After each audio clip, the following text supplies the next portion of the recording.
والصلاة والسلام على رسول الله سيدنا محمد بن عبد الله وعلى آله وصحبه ومن تبعهم إلى يوم القيامة. أما بعد، الفاتحة إلى حضرة النبي صلى رسول الله صلى الله عليه وسلم وآبائنا وأمهاتنا وأجدادنا وجداتنا ومشايخنا وجميع المسلمين والمسلمات والمؤمنين والمؤمنات خصوصا في والديه بمسكين من الأسنان والجيش عن الكتاب من الأشياء شيخنا كريم محمد محمد كريم عبد الرحمن شيخنا كريم عبد الوهاب كريم عبد الصمد شيخنا كريم محمد محمد حسن شيخنا كريم شيخ حدان شيخنا كريم عبد الشهيد محمد زين شيخنا كريم محمد شيخ محمود شيخ محمد شيخ علي الحسن الفاتحة. أعوذ بالله من الشيطان الرجيم. بسم الله الرحمن الرحيم. الحمد لله رب العالمين الرحمن الرحيم مالك يوم الدين إياك نعبد وإياك نستعين اهدنا الصراط المستقيم صراط الذين أنعمت عليهم غير المغضوب عليهم ولا الضالين. فادعوا بالله وعباده يرحمكم كما ربياني صغيرا. بسم الله الرحمن الرحيم. قال المؤلف رحمه الله تعالى ويوم نفعله وجعله بالدين. آمين. بسم الله الرحمن الرحيم.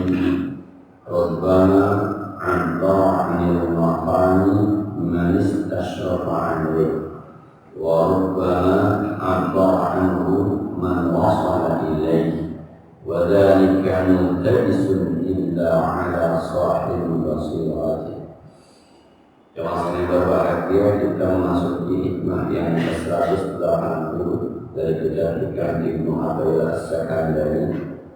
Rubban, ada kalanya abdara anil maqam, penjelasan tentang maqam ma'rifatullah, maqam orang yang sudah ma'rifat dengan Allah, manistasrafa alaih, dilakukan oleh orang yang berilmu makrifat, bukan orang yang sudah makrifat, tapi orang yang baru sebatas tahu teori tentang makrifat, ada keinginan untuk makrifat. Ada orang yang sedang berjalan menuju tujuan. Ini yang berbicara tentang tujuan, padahal dia sendiri belum tahu tujuannya, tapi obsesi sudah sampai kepada tujuan. Wa rabbana 'abbara 'anhu man wasala ilaih, dan boleh jadi juga terkadang ada orang yang menjelaskan, memaparkan tentang makrifat, orang yang sudah sampai kepada makrifat, sudah di sini, sudah disampaikan. Wadhalika mungkabisus, kita yang mendengar kadang-kadang tidak paham apakah yang menyampaikan baru mau ingin ataukah sudah sampai. Illa kecuali ala sahibu basiratin, orang yang memang mata hatinya cukup tajam, bisa membedakan mana orang yang baru ingin makrifat, mana orang yang sudah sampai kepada makrifat.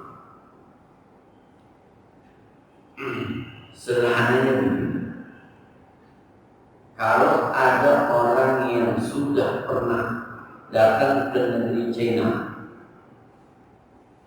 ada orang yang baru baca tentang sejarah negeri China, sampai kemudian sampai saat ini sejarah. Ada yang sudah sampai, ada yang baru sejarah. Dua-duanya memaparkan tentang pemahamannya tentang negara ini. Yang satu bicara panjang lebar berdasarkan informasi yang dia terima. Yang satu memaparkan berdasarkan kenyataan yang dia terima. Kadang-kadang pemaparannya panjang lebar sama ABC. Tapi bagi orang-orang yang sudah memahami akan mampu mengatakan ini belum pernah begitu. Ceritanya informasi. Ini udah pernah, karena ceritanya adalah kenyataan. Sampai ada ulama mengatakan begini, kita bagi dua orang yang baru akan kita sebut dengan jahil. Jahil itu belum tahu, bukan bodoh, bukan, belum tahu, tapi pengen tahu. Yang ini kita anggap alim, orang yang sudah tahu, sudah sampai. Kalau orang bodoh, jahil itu mencari sesuatu yang dia belum tahu. Qalibul ilmi, mencari ilmu. Tapi orang alim bukan mencari ilmu, qalibul maklum, mencari sesuatu yang sudah dia paham. Kita lagi ngaji gini nih, anak kecil lari-larian, kanan kiri kanan kiri, umur 3 tahun, dia lari semua, dia lari sini. Apa kata orang jahil? Anak siapa tuh? Bapaknya mana tuh? Orang ngaji lari-larian dibiarin aja. Ini kata orang jahil. Apa kata orang alim? Anak kecil mah di masjid, kayak di rumah, kayak di jalanan, kayak emang dia mah kerjaan lari-larian doang. Maka lari-larinya anak kecil di mata orang alim nyaris tidak ada. Karena memang qalibul ma'lum, dia mencari yang sudah dia pahami. Anak kecil, yang namanya anak kecil pertama nggak ada dosanya, nggak ada ilmunya. Emang anak kecil mah tugasnya main, lari, nangis. Anak kecil mah tugasnya. Maka kalau di masjid ada anak kecil lari, itu asli yang kecil itu. Jangan dicari siapa bapaknya. Mau siapapun bapaknya, anak kecil ya begitu modelnya. Kenapa Anda harus terganggu dengan anak kecil yang asli? Itu anak kecil asli itu. Kecuali ini di masjid 3 tahun merokok. Kalau anak kecil kan asli. Nah, jadi kalau ada rumah tangga yang ribut-ribut, yang namanya orang alim, orang jahil akan mencari kenapa itu dia ribut. Orang jahil, maka dia terbebani dengan jangan-jangan ini karena suaminya belum siap, karena istrinya belum siap ekonominya, karena tinggal di tempat yang apa pun banyak itu karena belum sampai. Coba kalau orang alim dari zaman dulu rumah tangga memang kudu ada ributnya. Orang pendidikannya berbeda, keluarganya berbeda, ekonominya berbeda, kampungnya berbeda. Masa iya langsung klop? Enggak lah, dari zaman dulu itu mah. Maka tugas suaminya wa ashiruhunna bil ma'ruf, tugas istrinya wa ata'at zaujaha. Pergauli istri dengan baik, kemudian yang istrinya taati perintah suaminya. Jadi kapan-kapan ribut biasa itu. Nah, semua. Jadi kalau ada orang dagang yang kemudian turun dagangannya, orang alim akan, orang jahil akan mencari apa penyebabnya. Wah, ini pengaruh global, ini karena kurs dolar, ini karena panjang lebar, capek juga ini. Tapi orang yang sudah sampai, orang yang sudah biasa dagang dari zaman dulu, orang dagang mah untung rugi biasa, lagi akhir tahun Desember ya. Oh yang mungkin lagi mau pemilu 2019 ya gitu, tukang kaos yang laku. Main saya ngobrol sama tukang ekspor itu yang ada di situ. Karena yang mau sering beli, apa dia bilang, maaf nih Pak Haji kalau bulan puasa saya nggak dagang. Emang kenapa nggak dagang? Emang saya mau bulan puasa nggak dagang. Tukang ekspor dan pulang kampung, mau ibadah aja ntar lebaran berdagang lagi. Tukang es. Saya bilang bukan, kalau puasa rezeki makin banyak Pak. Rezeki udah diatur Pak, memang puasa. Musim hujan kita nggak dapat, biarin sudah kita tukang payung, tukang payung hujan. Besok lebaran sudah kita tukang baju, tukang kue. Besok pengajian baru sudah kita tukang buku, tukang tas, enak bener tukang bola. Hebat kan dia itu sudah biasa dia, udah sampai, udah wasil. Tapi kalau ada orang yang baru pengen sampai, itu segala macam dikomentari, segala macam dicari sabab-sababnya. Sebab dia talibul ilmi, mencari ilmu, mencari pengetahuan. Sementara dia talibul maklum, mencari sesuatu yang dia sudah paham. Emang begitu. Emang begitu. Ada orang pengen kaya, belum kaya, baru pengen kaya, maka luar biasa dia nabung, dia ini deposit segala macam, udah cari usaha sini, investasi di sini, beli emas. Itu karena pengen kaya.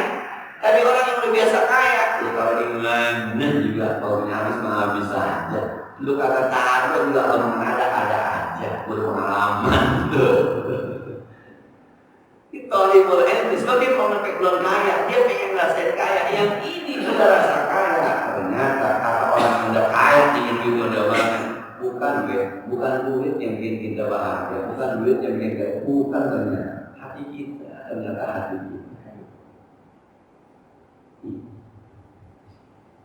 Maka kalau ada orang ngomong sesuatu tentang Allah, sesuatu tentang ayat Quran, sesuatu itu kadang-kadang kita yang dengerin. Ini orang, mohon maaf, talibul ilmi apa talibul ma'lum.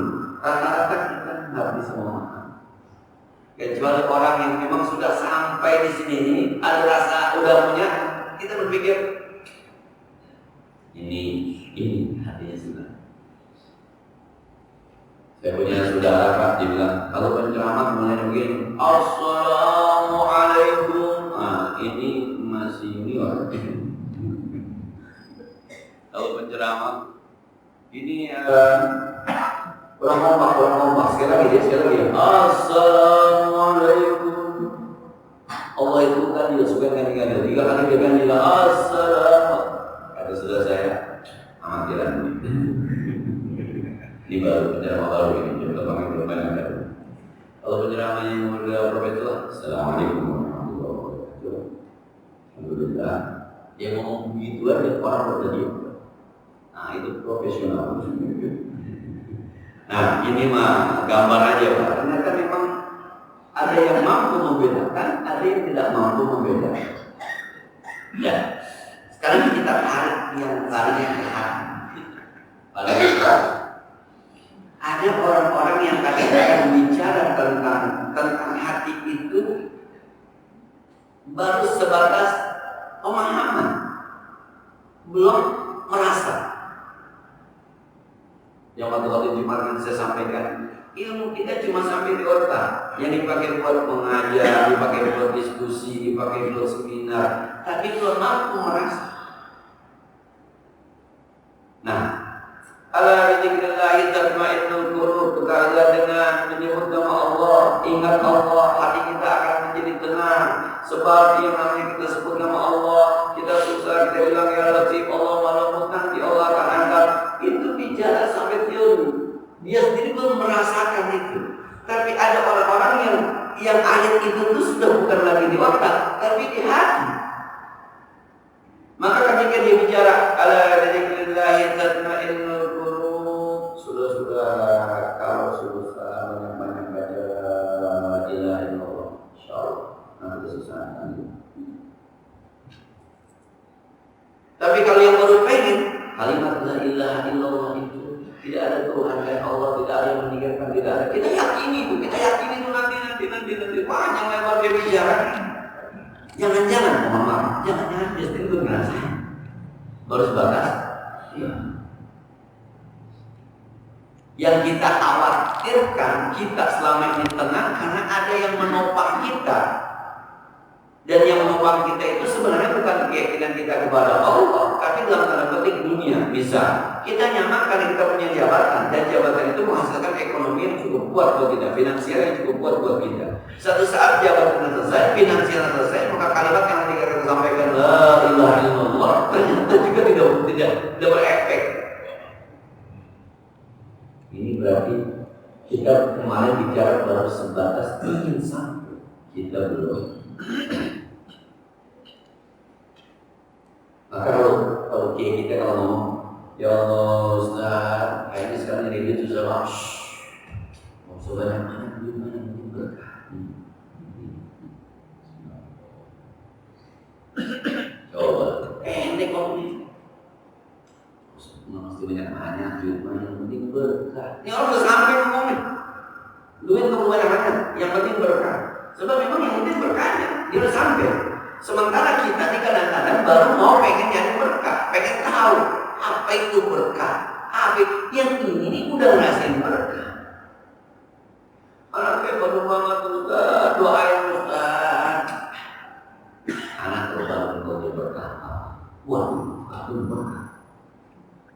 dulu baru ini cerita ada anak baru, anak nakal, anak tuh bapaknya kan memakai katanya baca la haula wala quwwata illa billah 3333 kali yang malamnya selama 6 bulan. Kapan dia ibadahnya? Habis tahajud. Lama tuh kayak tergantung lu bangunnya. Kalau bangun jam 2, jam 3 juga kelar. Kalau bangun jam 3, jam 4, itu siangan aja kan apa bisa. Terus jadi benar Kiai. Insyaallah. 6 bulan dia tahajud, 6 bulan dia baca. Dari mulai gagap sampai lancar, dari mulai bangunnya malas sampai terbiasa bangun malam. 6 bulan dibaca, anak yang masih bunga, anak yang masih bandel datang, Kiai, iya, saya udah amalin. Ini yang mana? Kayaknya lupa. Saya dulu, Pak Kiai, tapi anak saya masih nakal, masih baru. Kata Kiai ini ya paling kata anak lu baru benar. Anak lu baru sampai sekarang, tapi lu jadi benar. Sebelum itu pernah tahajud enggak? Pernah zikir enggak? Pernah bangun malam enggak? Enggak. Pernah doain anak enggak? Tapi gara-gara ada anak lu nakal, bangun malam, lu zikiran, lu kita terusin aja itu mah. Tapi Allah tahu. Allah ingin memperbaiki lu yang enggak benar lewat anak lu. Nanti lu yang benar baru ngefek anak lu. Wow. Ini anak baru dari berkah.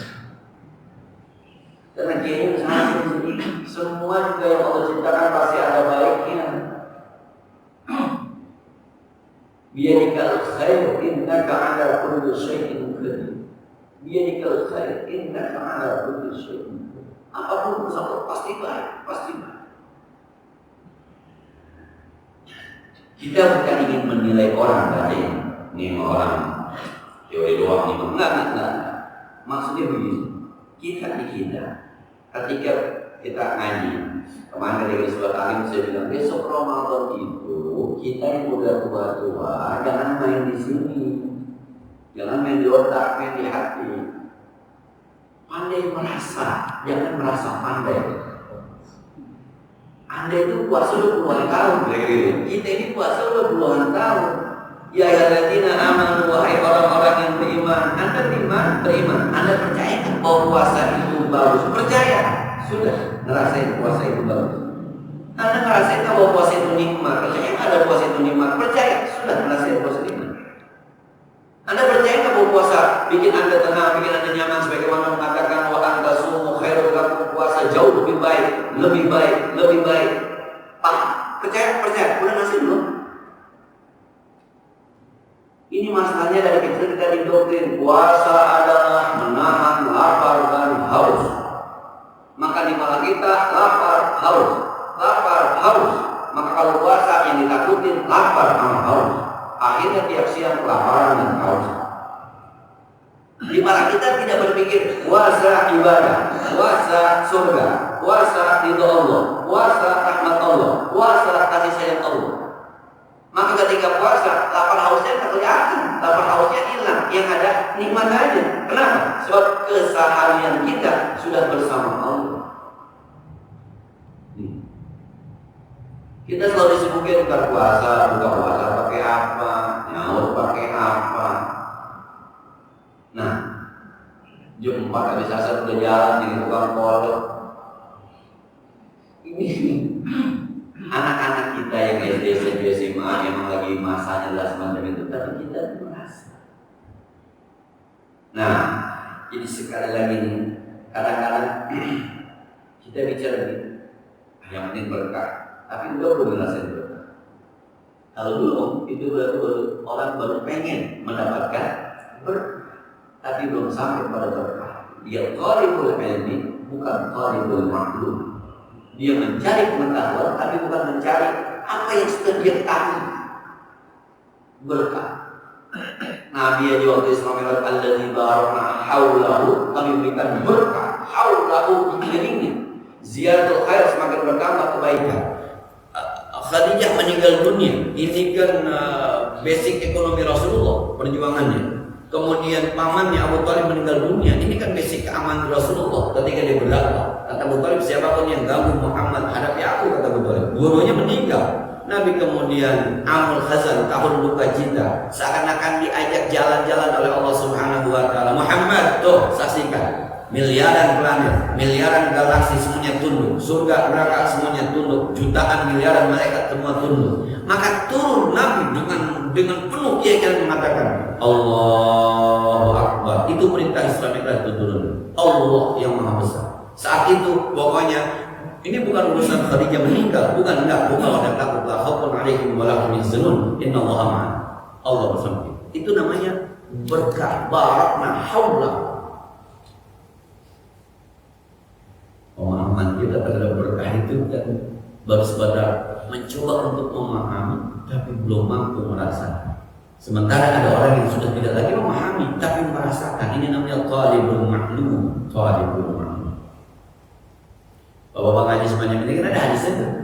Satu saat duduk di majelis ilmu jauh lebih baik dibanding sholat 1000 rakaat. Udah ngerasain tarawih kita, yang kita rasain capek apa nikmat? Nah itu dia tarawih kita. Padahal berkah Ramadan itu yang kagak pernah sholat sunnah itu dalam tanda kutip dipaksa sholat 31 rakaat semalaman. Dari mulai Isya 4 rakaat, Qobliyah Ba'diyah 4 rakaat, tarawihnya 20 rakaat, witirnya 3 rakaat, itu 31 rakaat. Dipaksa jangan banyak-banyak tidur, dipaksa jangan banyak-banyak makan, dipaksa banyak ibadah. Kenapa? Ta'allakum bidzikr, karena Anda ingin disuruh menjadi orang berkah. Kita puasa nih sejauh ini masih, saya dan kita semua barang-barang masih talibul ilmi, tapi tidak talibul maklum. Udah paham, coba rasakan. Maka ada orang-orang yang memang ilmunya sampai di kepala, di otak, kemudian bicara tapi belum mampu merasakan. Pasti seperti tadi. Jadi kalau lagi sholat ada ibu-ibu anak kecil, kemudian ketika ibunya sholat anak kecil nangis gitu. Kan di kepala kita kadang-kadang anak siapa? Itu baru pengen sampai belum sampai pakai nanya anak siapa. Akhirnya sholatnya terganggu gara-gara pertanyaan anak siapa. Habis anak siapa nyamuk lagi tuh, bayang sih bawa anak kecil. Nyamuk lagi anak kecil yang ngikut tadi sembahyang. Terus aja terus. Itu karena talibul ilmi. Bukankah baik? Bukan. Sebab ketika dia sholat itu udah baik, ketika jamaah dia udah baik, sudah talibul ilmi itu baik. Cuma ini proses menuju talibul maklum. Kalau talibul maklum enggak begitu. Allah, orang nangis juga enggak.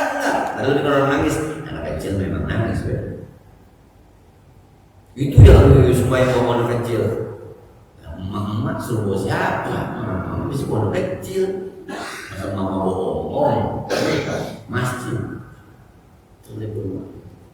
Orang yang sudah sampai talibul maklum tidak gampang menghakimi orang lain.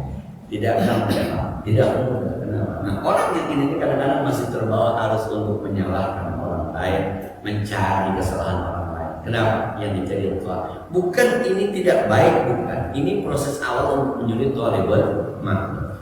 Cuma kadang-kadang kita mengikuti, ini multabis. Kita mengikuti talibul ilmi yang akhirnya ketika kita diajak benci kita.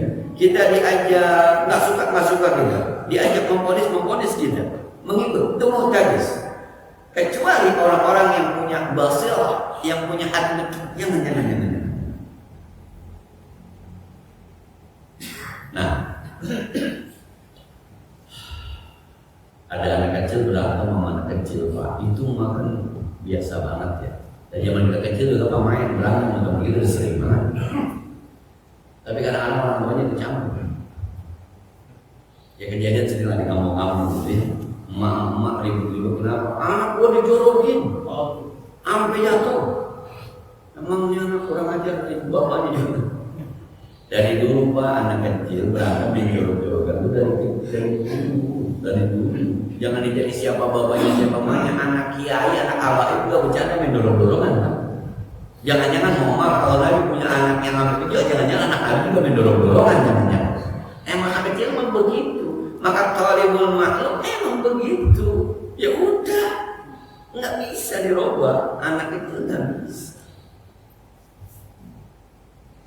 Nah, akhirnya dia terganggu. Dia masih kasih aja karena memang sudah talibul maklum.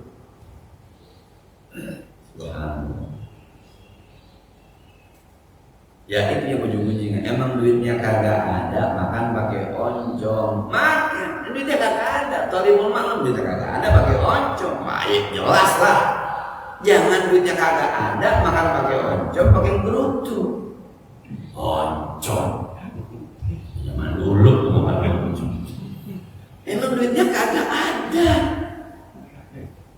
Ini dia disalahin siapa sebenarnya? Kalau duitnya kagak ada ya sudah. Emang duitnya sanggupnya beli oncom ya kita makan oncom, kita nikmati oncom. Toh ujung-ujungnya kenyang juga, ujung-ujungnya kita tetap hidup. Besok kita cari rezeki lagi, cari gedean dikit. Kalau oncom besok gedean dikit, tahu amatnya. Gedean dikit nanti baru naik ke ikan, naik ke daging. Subhanallah. Kadang-kadang ungkapan-ungkapan disampaikan oleh para ulama, oleh para guru kita, ada yang memang sudah sampai kepada tempatnya, ada yang baru ingin. Karena dulu mengatakan biasanya orang-orang yang sudah sampai ke tempat itu ngomongnya nggak banyak, ikhlasin aja. Nah, gitu dong mungkin. Di kepala kita ikhlas gitu. Kalau orang itu ikhlasin aja, sebab kan kalau itu biasanya dia sendiri kalau kejadian sama dia belum tentu dia bisa ikhlasin. Nah, tapi ada yang ikhlasinnya. Saya bilang guru saya Kiai Musyahid ketika menjemput kakak saya pulang haji, mampir di sebuah masjid sholat maghrib di pinggir jalan tol, mampir sholat maghrib. Sebenarnya baru hilang. Mana kita yang ngajak satu mobil kita, yang dijemput abang kita, dia pengen ikut, hilang. Kita nyariin setengah mati. Warnanya apa Ustaz? Warnanya apa Kiai? Ini. Dia berjalan aja nyekir. Kiai udah ketemu. Ya nanya gue sendal sih. Ada orang yang pengen kalian mesti tahu Ustaz, mudah-mudahan manfaat. Kita beli lagi, enak banget. Kita setengah mati nyari sendal Kiai lah. Kita nyari di jalanan, sebelum Kiai udah ketemu sendal ya. Sendal sih mulai ada yang demen kali, ada yang mau. Jadi kita bilang lagi mudah-mudahan manfaat. Apa di mana? Sendal mah di mana-mana yang biasa hilang. Kalau sendal nggak mau hilang jangan dipakai. Udah wasil, udah sampai. Sama bapak-bapak punya mobil, kemudian ke serempet segala macam. Dan zaman dulu yang punya mobil jalanan ke serempet balik. Kalau kata mau balik, taruh aja pada museum. Ya, dari zaman dulu. Jadi guru murid dan zaman dulu murid mah belang-belang Pak. Ada yang pintar banget, ada yang bohong banget, ada yang diem aja, ada yang berisik banget. Dari zaman dulu kalau semuanya pengen, gue pengen yang bertenang semua di surga itu mah. Kalau masih di dunia murid begitu semua. Maka guru yang sudah sampai wasil itu melihat murid, pasti cocok kan nih. Ini baru murid benar namanya murid. Nah, sama ada ya. Bagaimana nih supaya tapi sekali lagi nggak bisa dipaksa nih antara mustasyrik orang yang baru ingin sama orang yang sudah sampai. Tapi sekali lagi kadang-kadang jangan sampai kita tertipu antara orang yang baru kita terpengaruh sama orang yang baru ingin, akhirnya terbawa sesuatu yang belum kita baik padahal belum tentu sama kita baik. Tapi ikutlah orang-orang yang sudah sampai. Ya kadang-kadang pernyataannya tentang ma'rifat Allah itu sesuatu yang subhanallah. Kalau kata guru saya Gus tadi, kita doakannya sama-sama, mulai kita gotong-gotong masa iya tentang Yesus tadi kemarin.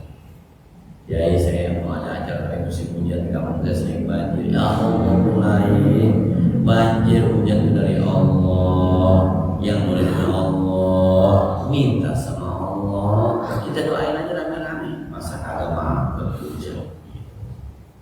Benar juga tapi dia. Kalau ada kayak Mahmud, lu ngaji lama-lama. Kadang lu bikin acara bulan Februari, lu takut hujan, lu pindah di bulan apa? Bulan Mei, terus lu bisa jamin bahwa bulan Mei kagak hujan. Siapa yang bisa jamin bulan Mei kalau hujan? Udah, hujan kalau hujan emang harus yang Maha Kuasa. Tetap aja jalan. Niatnya apa niatnya? Kalau niatnya mau nikahin orang nikah, sah nikahnya udah hujan kayak duduk kayak. Tapi kalau niatnya pengen ngadepin orang ngasih kondangan,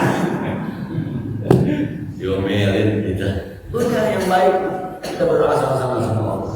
Nggak usah pakai ditunda-tunda. Lu pindahin ke bulan Maret, bulan April, lu bisa jamin tuh. Tapi kalau pindahin ke hujan, siapa yang bisa? Nggak ada yang bisa jamin. Tapi akhirnya itu orang makin lama. Bismillah, ada Allah.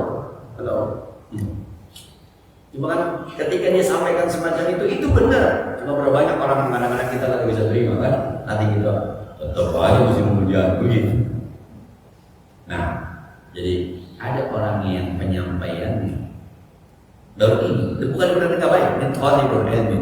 Tapi ada orang yang sudah thalibul thalibul. Selanjutnya, la yanbaghi lis-salik ay yu'abbira an walidatihi fa inna dhalika mimma yuqaddidu 'amalan fi qalbihi wa yamna'u wujuda sidqi fiha ma'a. Saya mohon maaf kalau menerangkan ini agak kurang pas sebab emang rasanya belum ini. La yanbaghi tidak layak. Layak bagi tidak layak lisalik bagi orang yang sedang berjalan, sedang berusaha menuju Allah belum sampai. Ayu ambil an walidati untuk menyampaikan sesuatu yang dia dapatkan dari Allah yang luar biasa, sesuatu yang rahasia. Orang yang baru sedang menuju Allah kemudian merasakan sesuatu yang luar biasa. Jangan diceritain. Kata melarang, jangan ceritain. Yang di luar dugaan. Ada orang cerita ketika haji itu pada tahun 80-an gitu. Itu ketika naik ke satu tempat, ini training lontar, waktu training lontar. Itu dia di tembok, semua istrinya diangkat naik. Orang tua diangkat naik, kakaknya diangkat naik. Dia bilang, lu udah sering naikin, udah, yang penting naik aja dulu. Pikirannya begini, selamat lebih banyak, yang mati gue sendiri. Nah, yang penting nih bini gue pulang, bapak gue pulang, emak gue pulang, bapak gue pulang. Abis itu dia tempelkan palanya di tembok di terowongan Mina itu, di tembok itu. Pasrah ya Allah, kalian harus mati. Ketika dia buka matanya, ternyata dia di atas. Ketika dia buka matanya, ternyata dia di atas. Dia nggak tahu siapa yang ngangkat, bagaimana proses ngangkatnya, yang jelas dia udah di atas. Akhirnya selamat semua. Kalau hal semacam itu terjadi sama orang yang baru mulai, jangan ceritain, nikmati saja. Nikmati saja. Nah, baru mulai lagi nggak punya rezeki mengambil dia, nggak punya, tiba-tiba ada yang datang, kucuk datang cuma sekedar, Ustaz, ya, Waalaikumsalam. Yang saya bilang, anak saya mau lahir nih Kiai, iya, kenapa ya? Minta ditahnik Kiai. Oh iya, sini. Siapa namanya? Doan. Yang belum, minta 500.000. Hari itu lo punya bilang, ya kayak gitu dia ceritain. Nikmati saja, terus. Nikmati saja. Kenapa? Sebab kalau diceritain, baik dari kami mayu kalilu amalah fi qalbi, bisa jadi nanti cerita-cerita semacam itu yang dia sampaikan bisa membuatkan amal hatinya semakin sedikit. Kenapa? Wah, udah mantap nih. Gue berdoa minta hujan. Wah, jangan cerita. Nah, orang harganya banyak buat dia baik, jangan cerita. Dan dia banyak baik-baik aja, jangan cerita. Yang saya bilang, ya Sufyan Adi waktu di Anida ada anak lagi ngamuk itu perempuan, tangan itu, kita tesin yang perempuan, kita tesin di pipi, jatuh pipinya, terus aja lemas tuh perempuan. Saya ngelihat, ini saya bilang saya ikutin ke ruangan ini, boleh juga tuh yang mau bagi-bagi itu. Kadang-kadang yang suka kita bikin air, ya gimana itu ya? Oh zaman mulai ini ngajinya jauh, ini jauh. Jadi mana kami kasih tahu jauh nih mah di langit. Daftarnya susah, daftarnya susah. Enggak, jangan sampai saat ini pun dia belum nggak mengatakan baca ini, enggak. Jangan sampai kan. Nah, jadi jangan kenapa? Sebab hal itu bisa mensedikitkan amal hati kita. Nanti setan masuk, akhirnya kita bisa ujub.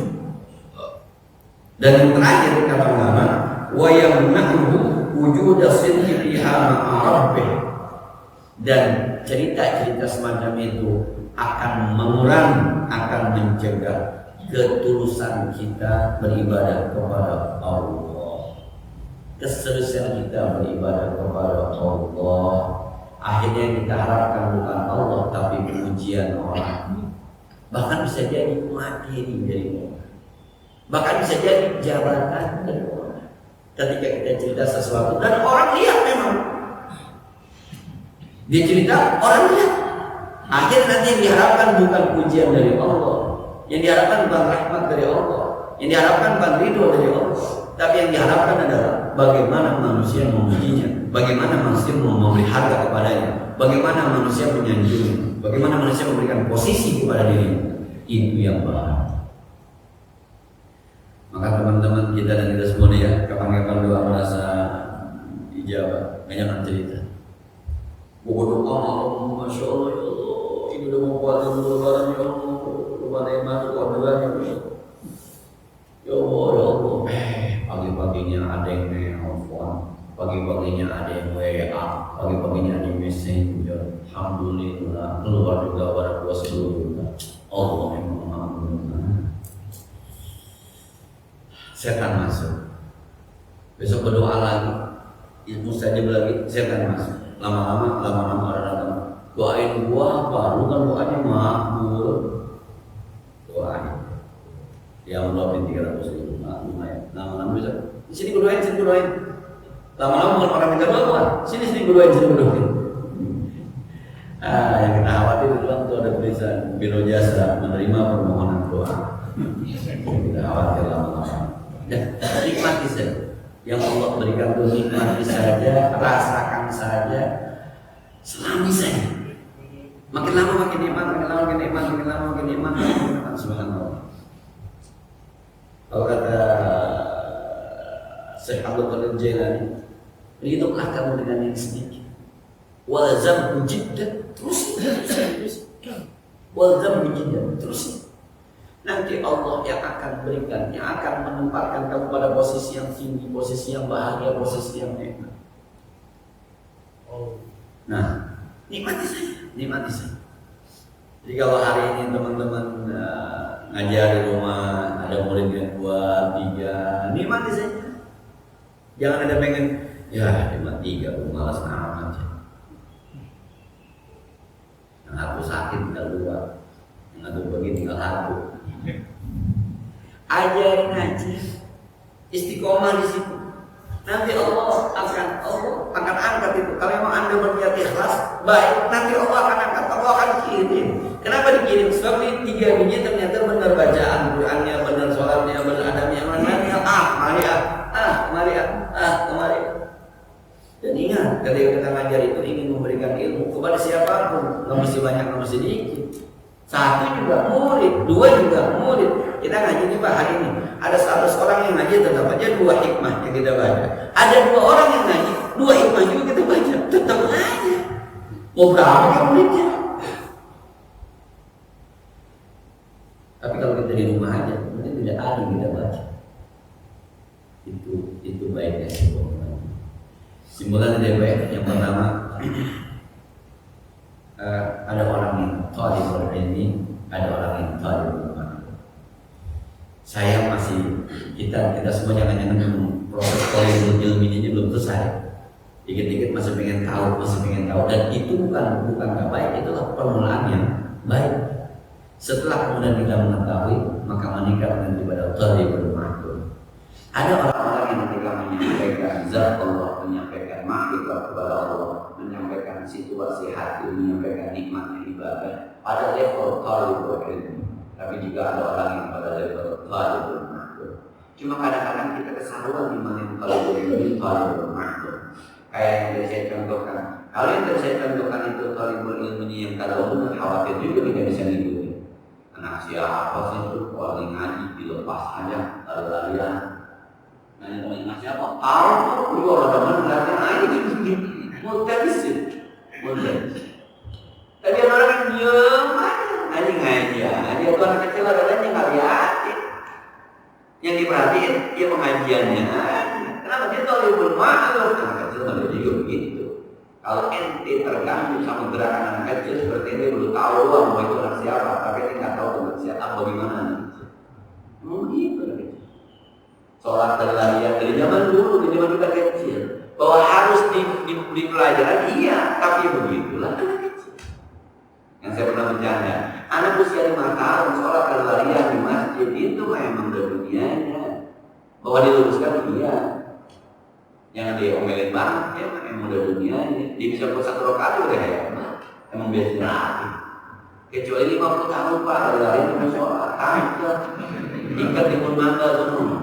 Ngapain 20 tahun lagi? Nah, maka kadang-kadang hati-hati memaklukan. Jangan suka menghina kepada seorang Allah bilang yang penting berkah, yang penting berkah. Jangan bilang dia yang mau berkah terus. Yang bicara mungkin sudah sampai pada rasa berkah. Anda yang menerima. Ya, ibarat sebuah makanan yang belum kita sampaikan. Karena dia membuka level Anda makan makanan itu. Anda biasa makan gado-gado, Anda biasa makan ketoprak, Anda biasa makan sayur asam, disediain makanan-makanan Jepang, ada sushi, ada apa gitu, atau banyak makanan apaan begitu. Bukan berarti makanan itu dari kata baik-baik, emang belum suka, belum ada level yang makan ke situ. Ini orang ngomong itu, yang penting ikhlasin aja. Saya ketipu Ustaz, ikhlasin aja. Bagaimana diikhlasin? Talibul ilmi, ini talibul bisa memang memahami. Nah, kemudian hikmah yang kedua, kapan-kapan Allah berkenan memberikan sesuatu kepada kita luar biasa, nikmati. Jangan pernah bercerita kecuali memang orang berkenan terlibat ketemu dengan masalah itu. Apalagi dia bertanya langsung sangat-sangat, Ustaz pernah ngerasain? Anda pernah ngerasain? Itu kalau kita bilang, belum, itu khidmanul ilmi, menutup ilmu salah disampaikan, tapi jangan diubah diceritakan. Kenapa? Kita khawatir sedang bermain, akhirnya hati kita bukan kepada Allah, tapi kepada makhluk. Kan kita tidak serius menyembah Allah karena sudah ada godaan dunia yang sedikit di sini. Semoga Allah memberikan yang terbaik buat hati kita ya. Kalau kita bilang sesuatu Allah. Saya kira ini barangkali ada yang kita diskusi lebih lanjut di proses.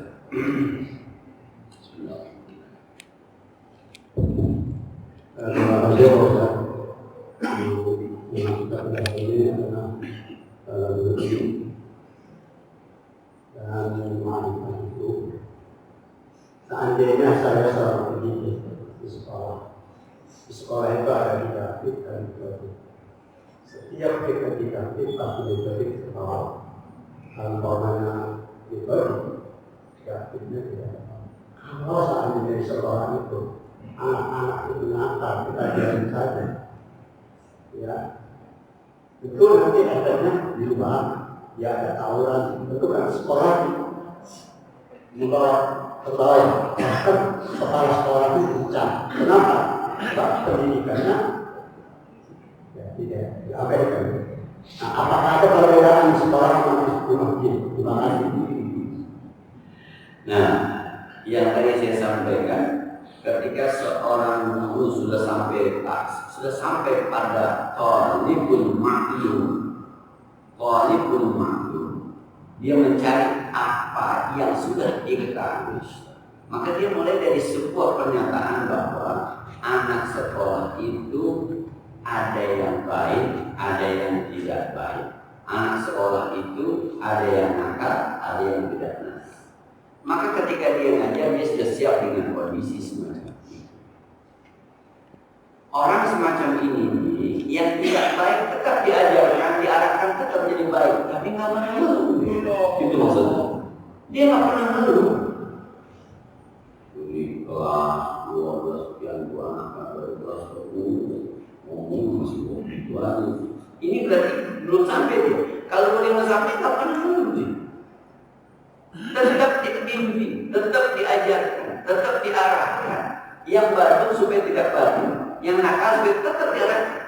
Tapi dia tidak pernah mengeluh, tidak pernah menyerah, dan tidak pernah memaksakan diri supaya benar.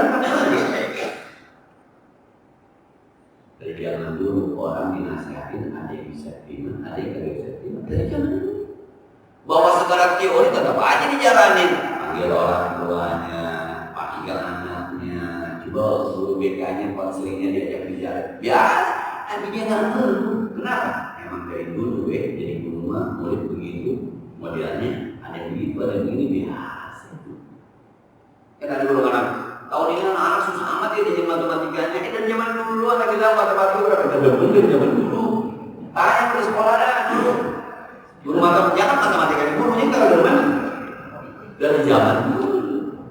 Tapi nggak pernah ngeluh, tetap aja dia. Coba pakai teori ini, coba pakai cara ini, coba pakai teori ini, coba ajak begini. Tapi nggak pernah ngeluh, sebab dia sudah sampai, dia sudah sekutunya sebagai guru. Emang begitu. Jadi orang susah dihina dari zaman dulu ya, orang susah mah terhina. Asik-asik aja. Orang muda lagi nongkrong sama temennya, babanya pulang dari beca, itu dari jauh dia bilang, "Iya, udah pinggir, awas, yang si bapak gua masuk." Itu dari jauh, bapaknya turun pak, turun. Dia masukin ke rumahnya, "Awas, yang si bapak gua masuk." Saya kadang-kadang anak ini tuh, saya juga tuh, kadang-kadang Allah memberikan sesuatu bukan berdasarkan ilmunya, bukan berdasarkan ibadahnya. Anak kayak gitu tidak bilang, "Bapak lagi kamu saya malu." Nah, justru bapaknya, "Coba sini pak, bapak udah masih. Dia yang dorong, temannya nongkrong temannya ini main kayu. Nggak sih bapak masuk. Dalam batas-batas tertentu sih bilang, ada. Dia bisa terima. Jadi orang kaya, dikit-dikit datang proposal, dikit-dikit datang orang minta bantuan. Dari zaman dulu, emang begitu jadi orang kaya. Mau berhenti jadi orang kaya kayak gue. Dari zaman dulu. Ini orang yang sudah biasa jadi orang kaya, emang begitu udah sih jadi orang kaya. Mau berhenti jadi orang kaya. Bisa ya jadi orang kaya. Jadi pejabat dikritik dari zaman dulu. Gitu. Jadi yang saya maksud dari bahwa dia tidak pernah mengerti punya. Tetap aja kita rumah anak kita nakal, tetap aja kita arahkan suruh ngaji segala macam, tapi dia tidak pernah mengeluh. Orang Nabi Adam aja punya anak, Nabi Nuh aja punya anak. Ya tiba kita siapa sih kita? Tetap aja berdoa sama Rabbi jangan mungkin maksud kami untuk dia baru mentakabal rumah. Tetap aja berdoa. Diarahkan, dia ini. Itu dia dari pesantren orang berhenti, pindah pesantren orang berhenti, berhenti balik. Mana dia jalanin aja. Emang begini kan? Berada. Ya emang kita karena belum sampai jadi ngeluh mulu. Nah, siapa sih itu? Kalau ditanya siapa? Pertanyaannya bukan siapa, murid itu bukan. Ya murid juga aja. Makanya bapaknya siapa?